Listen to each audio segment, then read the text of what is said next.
Et bonsoir à tous. Ce soir, comme je l'évoquais, une thématique nutrition qui va intéresser un certain nombre d'athlètes, qui va intéresser un certain nombre d'auditeurs de Trimax, à savoir le régime sans gluten. Aujourd'hui, c'est un régime qui est assez à la mode, dont on entend régulièrement parler dans les médias, de la part de certains athlètes de haut niveau. Donc je vous rappelle que c'est un sujet que vous pouvez lire dans le dernier numéro de Trimax Triathlon Magazine, à télécharger gratuitement. Et puis ce soir, l'idée c'est que je refasse un petit rappel sur les éléments clés liés à cette thématique. Et puis ensuite, surtout, et c'est le principal intérêt de ces live coaching, ensuite dans un deuxième temps, que vous posiez vos questions personnelles, auxquelles je tenterai de répondre en direct, voilà, via mon téléphone et via l'application Facebook. Donc, alors le régime sans gluten, déjà premièrement, qu'est-ce que c'est le gluten? Le gluten, c'est une protéine qu'on retrouve dans certaines céréales, et en particulier le blé, qui est la céréale la plus riche donc en gluten. Et cette protéine, effectivement, elle a, je dirais, chez certaines personnes, elle occasionne des problématiques de santé, des problématiques qui peuvent aller des pathologies, je dirais, les plus compliquées à gérer, comme la maladie cœliaque, qui touche les personnes véritablement allergiques au gluten et qui donc déclenche un phénomène inflammatoire presque instantané au niveau du tube digestif. Et puis ça peut aussi aller jusqu'aux problématiques d'intolérance au gluten, qui sont donc des allergies à bas bruit, voire ça peut aussi être un petit peu lié aux problématiques digestives que l'on rencontre notamment sur triathlon longue distance, lors de la course à pied, où ces troubles digestifs et sous toutes leurs formes peuvent occasionner je dirais des désagréments, des baisses de performance, des fins de course difficiles chez les triathlètes. Alors là encore, globalement, très peu de personnes sont atteintes véritablement de maladie cœliaque, puisqu'on a un taux de prévalence qui, selon les études scientifiques, est de l'ordre de 3-4 pour 1000. Voilà. Et par contre, donc ça c'est vraiment une pathologie qui est bien identifiée, qui nécessite bien sûr d'adopter un régime strictement sans gluten, à la fois en évitant les produits riches en blé, donc le pain, les pâtes, les biscuits, etc. Mais aussi en adoptant un certain nombre de mesures nutritionnelles pour éviter l'état inflammatoire digestif. Donc la maladie cœliaque, c'est une prévalence qui est assez faible, qui peut toucher certains athlètes, mais qui est assez facilement diagnosticable. De manière un peu plus sournoise, et c'est surtout ça aujourd'hui qui est, je dirais, sous le feu des projecteurs, c'est toutes les problématiques d'intolérance alimentaire, et notamment l'intolérance au gluten. Alors l'intolérance alimentaire, c'est ce qu'on appelle une allergie à bas bruit. C'est donc un phénomène assez lent qui ne provoque pas de réaction, je dirais, instantanée, violente, comme une allergie classique, mais qui fait son lit petit à petit avec le temps et peut occasionner des pathologies diverses et variées, donc liées à une mauvaise assimilation, une mauvaise tolérance des aliments au gluten. Alors là, la prévalence serait beaucoup plus importante, et même si les chiffres sont pas forcément très précis, mais on a grosso modo, on est plutôt sur une prévalence de quelques pourcents de la population. Quoi qu'il en soit, les sportifs, et c'est une étude récente qui a été publiée par l'équipe de LIS, montre que 41% des sportifs ont tendance à adopter un régime restrictif en gluten, pour des raisons plus ou moins objectives, qui peuvent être avoir un meilleur confort digestif, perdre du poids, être plus performant, etc. Donc on voit que la population sportive est quand même très sensible à ce sujet je dirais du gluten, à tort ou à raison. Mais en tout cas, voilà, les athlètes n'hésitent pas à tester ou à mettre en place des régimes sans gluten, 40% à peu près, pour être un petit peu plus performants dans leur pratique sportive. Donc, alors, est-ce que c'est une bonne démarche ou pas? La question mérite de se poser, sachant que le gluten, on le retrouve dans un grand nombre d'aliments aujourd'hui disponibles sur le marché, à commencer par le pain, les pâtes, les biscuits, les barres énergétiques pour le sport, voire même certaines boissons énergétiques, et que donc c'est un composé alimentaire qui est extrêmement présent dans l'alimentation de tout le monde, et en particulier l'alimentation des athlètes qui ont des besoins en glucides très élevés du fait de leur entraînement et de leur pratique sportive. Alors globalement, supprimer le gluten pour des raisons de mode, pour des raisons idéologiques, sans avoir de vraies raisons objectives, ça peut bien sûr être testé, chacun est libre de mettre ce qu'il veut dans son assiette. Néanmoins, il y a peut-être une démarche qui est un petit peu plus structurée, qui consiste soit à aller voir un nutritionniste, soit à faire un test de dépistage des intolérances alimentaires pour s'assurer qu'on a réellement une intolérance au gluten, et auquel cas la mise en place d'un régime restrictif en gluten, ou en réduisant ou en supprimant pendant quelque temps, peut être une solution pour améliorer une situation, voilà, un état physiologique, ou voire même un état pathologique. Alors j'aime bien, c'est une thématique qui m'est assez chère, et j'aime bien donner mon exemple personnel. Alors en l'occurrence, il y a quelques années de ça, je me suis mis à avoir un problématique de sinusite à répétition, sans comprendre le pourquoi du comment, et les sinusites en question nécessitaient une fois sur deux d'être traitées par antibiotiques, ce qui n'est pas idéal pour un individu quel qu'il soit, et encore moins pour un sportif, puisque les antibiotiques ont quand même le problème le fâcheux effet secondaire de détruire une bonne partie de la flore intestinale, qui est le siège de notre immunité, le siège de l'assimilation des nutriments. Voilà, et donc j'ai eu l'opportunité de faire un test de dépistage des intolérances alimentaires qui a montré une intolérance au gluten, à la vanille et aux amandes. Alors bon, ne sachant pas trop à quoi m'en tenir et n'ayant pas trouvé de solution pour soigner mes sinusites à répétition, j'ai adopté un régime strict sans gluten pendant quelques mois, et je dois dire qu'à ma grande surprise, les symptômes, en l'occurrence des sinusites, ont disparu du jour au lendemain. Et aujourd'hui, avec un régime, je dirais, faible en gluten, j'arrive à éviter les sinusites, et je n'ai plus de sinusite. Donc les résultats ont été assez spectaculaires pour moi.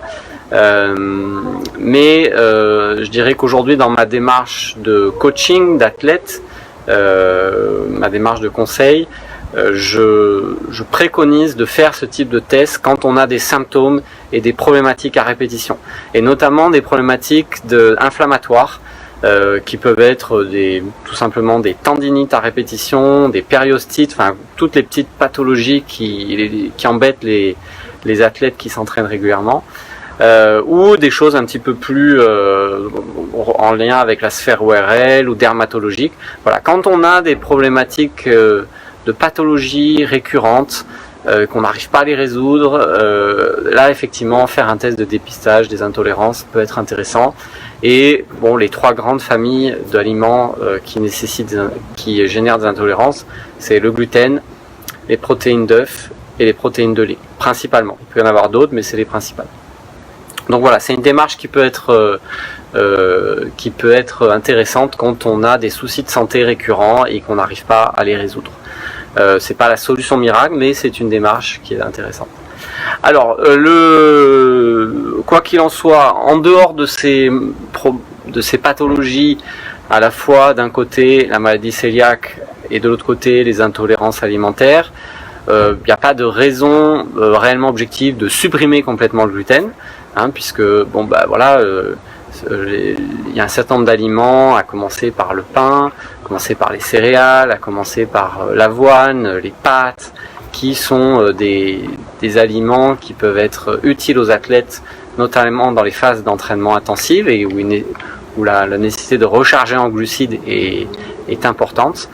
Néanmoins, je dirais que dans le doute, même si tout va bien, diminuer un petit peu la consommation de pâtes par exemple, qui est chère à beaucoup d'athlètes, pour la remplacer par des aliments glucidiques plus variés, et notamment les lentilles, les pois chiches, le riz complet, le millet, le sarrasin, un ensemble de céréales qui sont pauvres ou qui ne comportent pas de gluten, peut être, à mon avis, est plutôt une bonne démarche.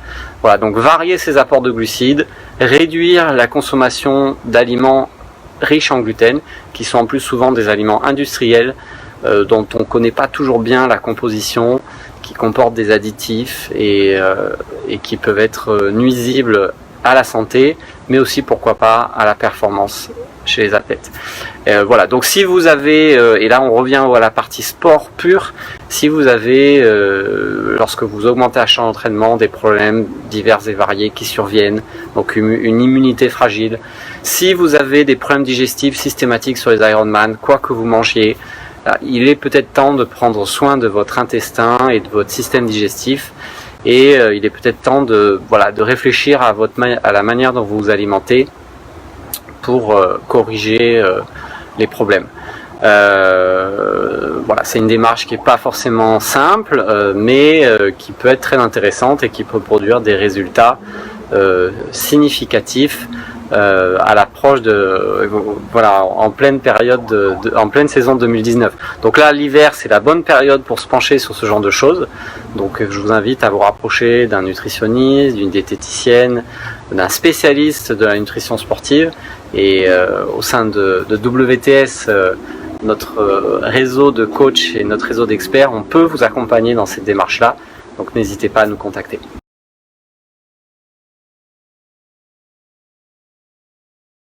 Alors, pour commencer, on va prendre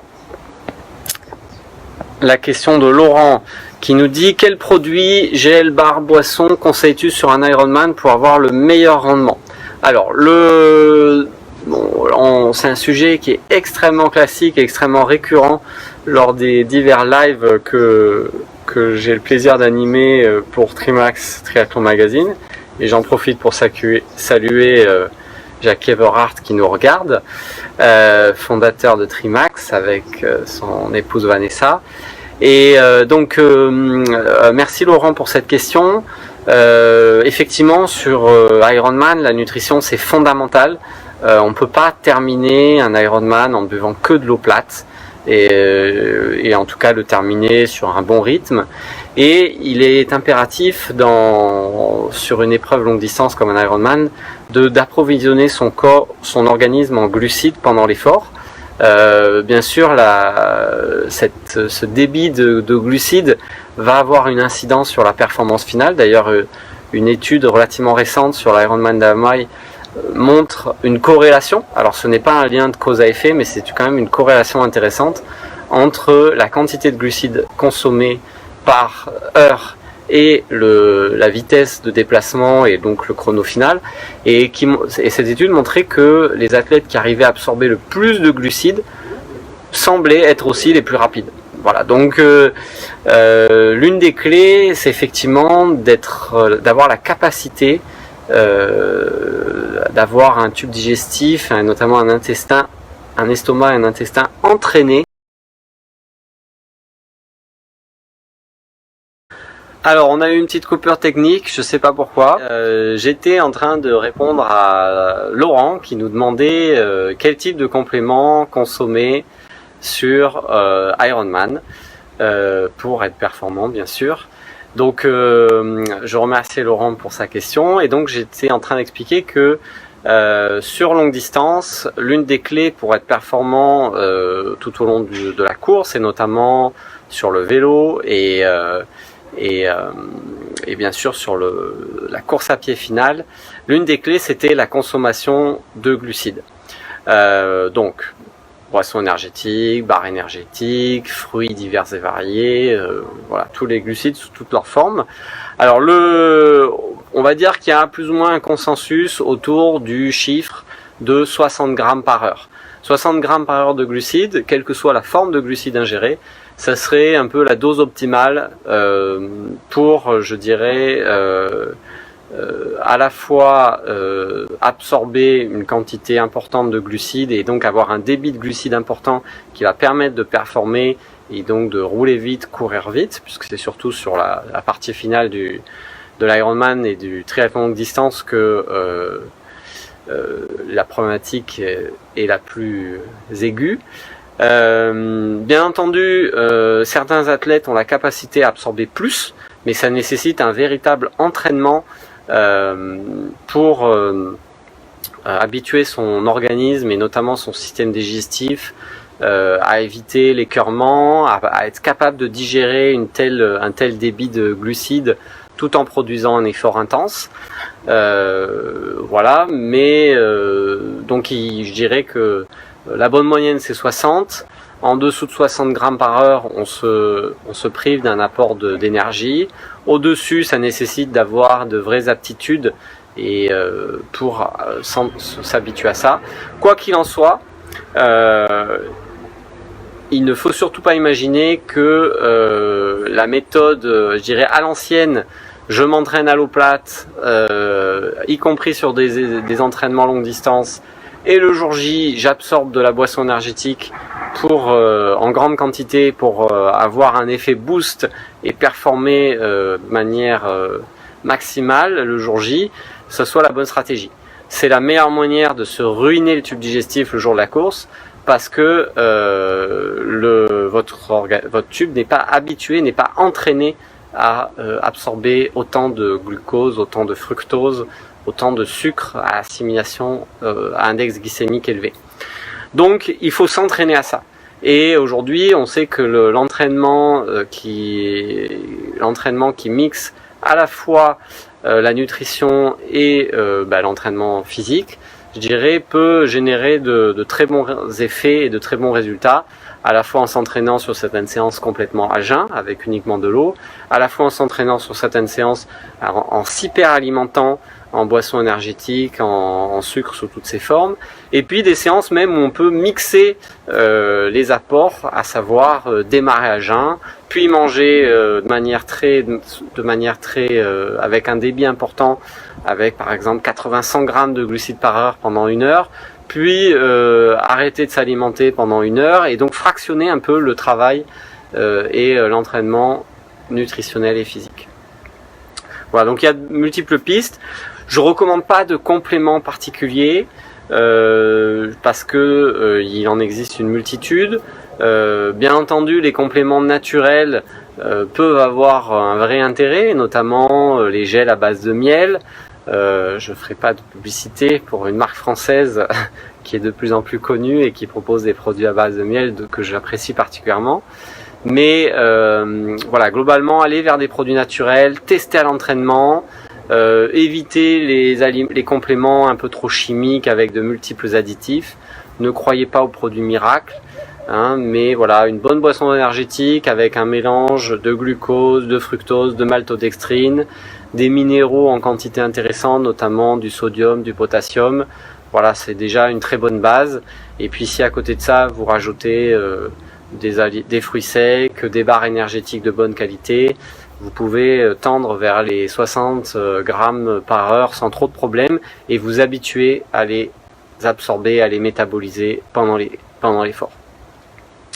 Voilà, donc Laurent, j'espère que j'ai répondu à la question. Je vais passer à la question de Roland, que je salue. Bonsoir Roland, qui nous demande comment se fait le test de dépistage et chez qui. Alors, un test de dépistage des intolérances alimentaires, c'est tout simplement une petite prise de sang qui peut se faire chez divers laboratoires, mais bon, je vais recommander celui que je connais, à savoir ImmuPro, qui est un laboratoire allemand avec un distributeur en France. Donc vous commandez un kit de prélèvement avec de mémoire 1 ou 2 tubes seulement. Vous allez faire le prélèvement chez votre laboratoire d'analyse médicale favori. ImuPro se débrouille pour récupérer vos tubes et votre sang et pour les analyser, et 24-48 heures après vous avez le résultat et vous savez un petit peu à quoi vous en tenir. Alors c'est pas remboursé, mais c'est un investissement intéressant, surtout pour les personnes qui ont des problèmes un petit peu récurrents et qui n'arrivent pas à trouver de solution. Et voilà. Et après, l'analyse des résultats peut être assez complexe, parce que si on n'a qu'une ou deux ou trois, les 5 aliments auxquels on est intolérant, c'est pas trop compliqué. Mais on peut avoir chez certains athlètes, pour des raisons que j'ignore et qu'il faudra élucider dans le futur par des recherches complémentaires, chez certains athlètes, on peut avoir 40-50 aliments qui génèrent de l'intolérance. Et là, ça devient très compliqué, parce qu'on ne peut pas supprimer 40 à 50 aliments de son alimentation habituelle. C'est assez complexe. Donc voilà, le test, une piste intéressante à faire si vous avez des soucis, en particulier toi Roland. Et puis n'hésitez pas à revenir vers moi si vous voulez que je vous aide à y comprendre et y voir un peu plus clair. Alors merci pour ces questions. Est-ce qu'il y en a d'autres? Il faut en profiter, parce que il commence à faire frais ici au Cap, et je vais pas tarder à arrêter le live s'il n'y a pas de questions. Quoi qu'il en soit, comme je le disais tout à l'heure, n'hésitez pas à télécharger et à aller lire l'article sur Trimax Triathlon Magazine. Le prochain numéro va paraître très très bientôt, dans quelques jours, je crois même demain. N'hésitez pas à rejoindre la page Facebook Trimas, mais a priori vous y êtes déjà. La page Facebook WTS, vous y trouverez beaucoup d'informations, et ça vous permettra d'échanger avec d'autres athlètes, avec les coachs du réseau WTS, qui sont tous des experts de l'entraînement, et en particulier dans les sports d'endurance. Et puis bien entendu, je vous invite à aller voir le site WTS, à regarder ce qu'on fait, et à nous contacter si vous avez, je dirais, l'envie de performer pour vos objectifs de 2019. On peut vous aider avec un plan d'entraînement personnalisé, on peut vous aider avec des séances de coaching pour progresser, performer en vue de la saison 2019. Donc une seule adresse, wts.fr. Allez voir, contactez-nous si vous souhaitez vous faire coacher par des pros de l'entraînement. C'est ce que l'on fait depuis 2002. Alors, je vais terminer avec les dernières questions. Laurent nous demande si j'ai prévu de faire un sujet sur les zones d'entraînement. Pas à court terme, mais ça pourrait faire l'objet d'un sujet très intéressant en 2019. Donc je prends note. Merci Laurent pour cette suggestion. Le prochain sujet, j'en profite pour faire un peu de promo, aura un rapport avec l'entraînement, et notamment que travaille l'hiver, ses points faibles ou ses points forts. Voilà, c'est à lire très bientôt dans Trimax, et puis ça fera l'objet d'un live dans quelques semaines sur la page Facebook. Nico nous demande, les produits sans gluten doivent-ils être bio nécessairement pour être de meilleure qualité? Alors, globalement, que les produits soit avec ou sans gluten, moi je ne peux que recommander le bio, pour des raisons à la fois de qualité des aliments et des raisons, je dirais, de philosophie. Voilà, le bio est respectueux de la nature, des sols, des animaux, des végétaux, mais aussi des humains. Donc globalement, privilégier le bio, y compris quand c'est du sans gluten. Voilà, je vais être très direct. Anthony nous demande combien de temps d'entraînement effectué par semaine. Alors là, on n'a aucun rapport avec la thématique, mais merci Anthony pour cette question. Je la mets un peu de côté, je vais voir ce qu'il y a d'autre comme question, et je reviens. Les pros de la WTS font systématiquement des tests d'intolérance tous les ans. Peut-on devenir intolérant d'une année à l'autre? Alors c'est une très très bonne question, Benoît. Alors le test d'intolérance, je ne pense pas qu'il faille le faire systématiquement. Si on n'a pas de symptômes particuliers, qu'on n'a pas de troubles digestifs sur Ironman ou triathlon longue distance, qu'on est en bonne santé, qu'on n'a pas de symptômes, je vois pas l'intérêt de faire un test. Juste contentez-vous de bien diversifier votre alimentation, de pas manger trop de pain et de pâtes parce qu'on sait jamais, ça peut effectivement, et c'est la deuxième partie de la question, ça peut effectivement générer avec le temps des problématiques de santé et notamment d'intolérance. Donc on peut effectivement entre guillemets muter, passer d'un état où on n'a rien et puis petit à petit avoir un état physiologique qui se dégrade et devenir intolérant avec une myriade de symptômes qui traduisent l'inflammation. Donc tout ce qui est en IT, des sinusites, des périostites, des tendinites, des rhinopharyngites, etc. Donc pour ça, comme disait Hippocrate, l'alimentation est notre première médecine. Je dirais dans cette logique, en prévention, on diversifie ses apports et on évite de ne manger que des pâtes chaque jour de la semaine parce que on a l'habitude de faire comme ça. Voilà, donc alors je vais prendre la question d'Anthony qui n'a pas de rapport avec la thématique du soir mais auquel je vais quand même bien volontiers répondre. Combien de temps d'entraînement effectué par semaine? Alors Anthony, c'est presque impossible de répondre à cette question. Ça dépend de vos objectifs, ça dépend du temps dont vous disposez pour vous entraîner, ça dépend de votre expérience et de votre ancienneté. Voilà, ça dépend d'une multitude de paramètres.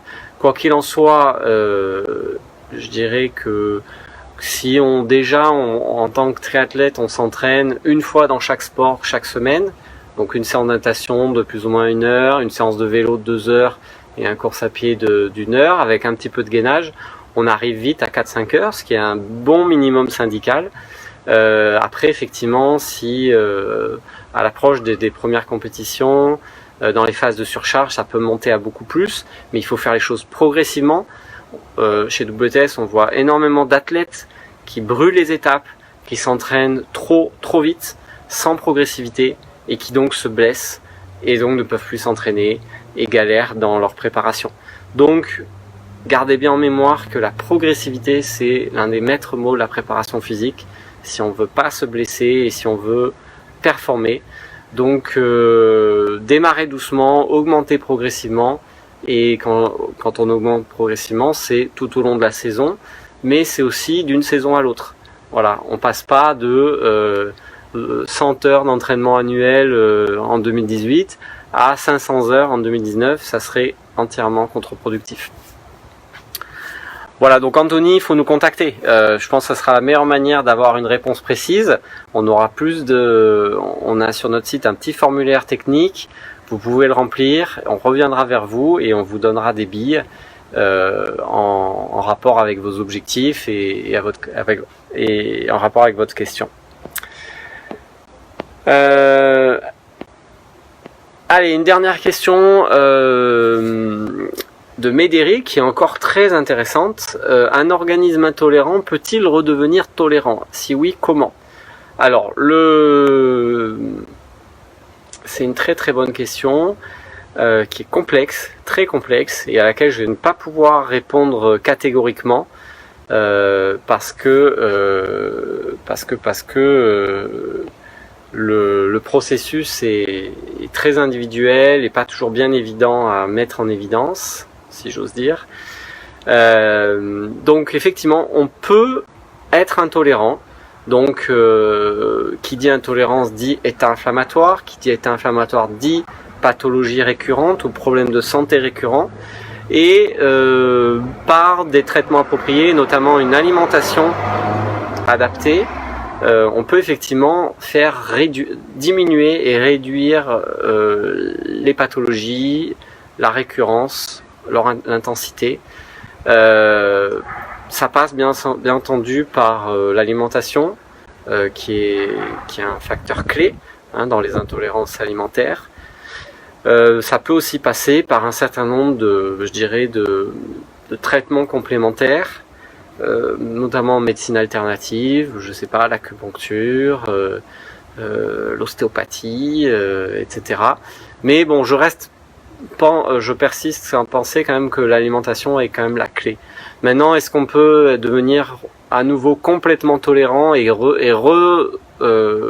manger autant de pâtes et de pain que l'on veut, je suis pas sûr.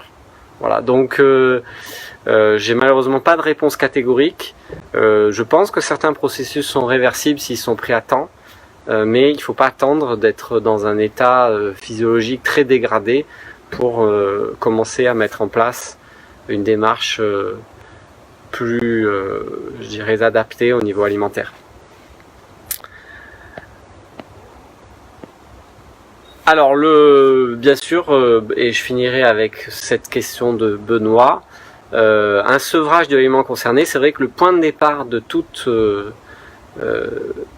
soin ou de toute diminution des problématiques d'intolérance alimentaire passe par la suppression de l'aliment en question.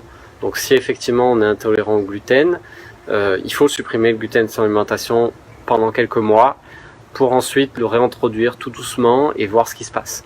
Voilà, c'est le point de départ, il est là. Si on n'a pas d'intolérance avérée parce qu'on n'a pas fait de test de dépistage, pardon, alors on peut effectivement diminuer et voir ce qui se passe, ou le supprimer, voir ce qui se passe de manière plus empirique, mais c'est de toute façon une démarche qui peut être intéressante. Voilà, donc écoutez, je vous remercie tous pour votre attention et votre participation sur ce live. Merci pour vos questions. Je vous invite à nous contacter s'il y a besoin d'autres informations. Et puis écoutez, je vous dis à très bientôt. Bon entraînement à tous.